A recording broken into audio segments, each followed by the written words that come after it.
Olá, hoje iremos falar um pouco sobre como funciona a pesquisa científica dentro dos laboratórios com os modelos experimentais e a importância dos biotérios.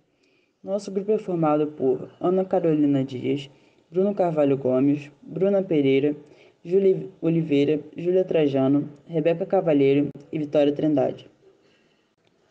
Os modelos experimentais em pesquisa podem ser definidos como uma simulação de condições reais através de ocorrências recentes ou antigas. O desenvolvimento desses modelos é importante para que os fenômenos naturais possam ser compreendidos. Na área médica de pesquisa, podemos obter por meio desses um melhor conhecimento da fisiologia, da etiopatogenia das doenças, da ação de medicamentos ou dos efeitos das intervenções cirúrgicas. Há grande importância acerca do debate que diz respeito às barreiras éticas no desenvolvimento desses modelos. O modelo experimental deve ser o mais próximo possível ao objeto de estudo. Existem diversos modelos experimentais já descritos, em diferentes formas, como as pesquisas in vivo e in vitro. Atualmente, a utilização dos modelos experimentais tem sido de suma importância para o aperfeiçoamento de técnicas já conhecidas, além do desenvolvimento de novas técnicas. A possibilidade de se conduzir experimentos em animais, assim como estudos clínicos e eventuais em humanos, vem trazendo maior clareza em relação aos vários processos fisiológicos e patológicos que têm sido estudados. Temos como exemplo o estudo da doença de Alzheimer. Dois experimentos muito utilizados são o de reconhecimento de objeto, que basicamente testa a capacidade de reconhecimento visual e espacial do animal, e o medo condicionado, que testa a memória de estímulos do animal. Os modelos animais podem ser utilizados em todas as áreas da pesquisa biomédica. Em relação a modelos experimentais, torna-se importante a conceituação de doença animal, que é aquela cujos mecanismos patológicos são suficientemente similares àqueles de uma doença humana, atuando assim como modelo. Esse modelo animal, obrigatoriamente, deve permitir a avaliação de fenômenos biológicos naturais, induzidos ou comportamentais que possam ser comparados aos fenômenos humanos em questão. Animais híbridos são aqueles que resultam do cruzamento entre seres de mesma espécie, porém de gêneros diferentes. Um dos exemplos bastante famosos de hibridização é o ligre, híbrido resultante do cruzamento entre um leão e uma tigresa. Apesar da menor taxa de reprodutibilidade em decorrência da distinção cromossomial, eles possuem vantagens, como maior vigor físico, taxa de crescimento e longevidade que os animais das linhagens ascendentes, com respostas imunológicas similares aos que ascenderam. O cruzamento aleatório desses, durante 20 gerações consecutivas, resulta nos animais isogênicos recombinantes. Os animais mutantes podem ser divididos em dois grupos: mutantes espontâneos, quando a mutação ocorre por acaso, ou mutantes provocados, quando a modificação foi induzida. A mutação provocada pode ser gerada por agentes mutagênicos químicos ou físicos, inseridos em um gene de escolha, que pode sofrer a manipulação in vitro, especificamente em camundongos, visto que apenas nessa espécie há células embriônicas stem cells. Um exemplo de mutação provocada é o camundongo B6-IDTR, enquanto que mutação espontânea é o camundongo NU.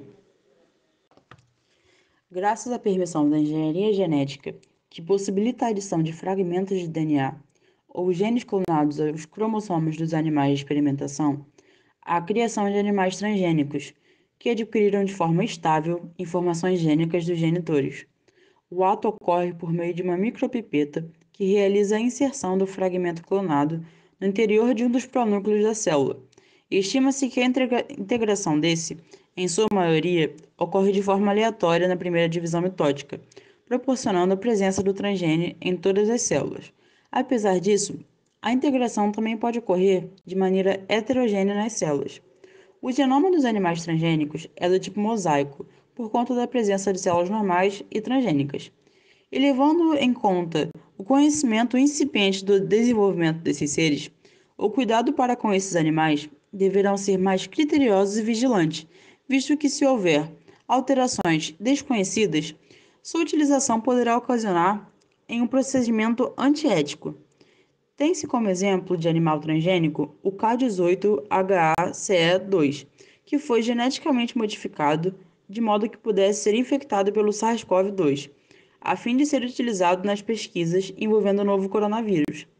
Essas modificações ocorreram porque os camundongos de laboratório comuns não são suscetíveis ao vírus que causa a Covid-19. Então, mesmo em contato direto com o agente patogênico, a probabilidade de ficarem doentes é pequena. O biotério tem como função a criação e manutenção de animais de laboratório em condições dentro de padrões pré-estabelecidos para a utilização desses em pesquisas científicas, testes de produtos biológicos, medicamentos, vacinas, entre outros. Há de se ressaltar que as condições básicas de um biotério são essenciais para possibilitarem bons resultados em quaisquer procedimento a ser realizado, dentro de condições estabelecidas pela bioética, incluindo o fornecimento de atenção às necessidades sanitárias, psicológicas, alimentícias, entre outros. Além disso, os biotérios são de extrema relevância para a graduação e a pós-graduação de modo geral, pois esses animais fazem parte das rotinas de aulas práticas e ajudam na compreensão de assuntos desenvolvidos em aulas teóricas. Portanto, é possível observar de maneira ampla a importância dos biotérios para a comunidade científica, baseado em todo o progresso que os animais provenientes desses locais possibilitaram para a ciência, além da melhoria da qualidade de vida do homem. A bioética é o estudo transdisciplinar entre ciências biológicas, ciências da saúde, filosofia e direito, que investiga as condições necessárias para uma administração responsável da vida humana, animal e ambiental. A bioética tem como objetivo facilitar o enfrentamento de questões éticas que surgirão na vida profissional. Sem os conceitos básicos definidos no estudo da bioética, o enfrentamento de dilemas é certamente dificultado, além de ser difícil estabelecer um posicionamento adequado diante de um conflito. Desta forma, é necessário que todos os conceitos e teorias definidos acerca das condutas fiquem claros para todos os cientistas que praticam modelos experimentais, para que a comunidade acadêmica científica entre em um tipo de pacto social, evitando condutas que fujam da ética adotada de modo geral.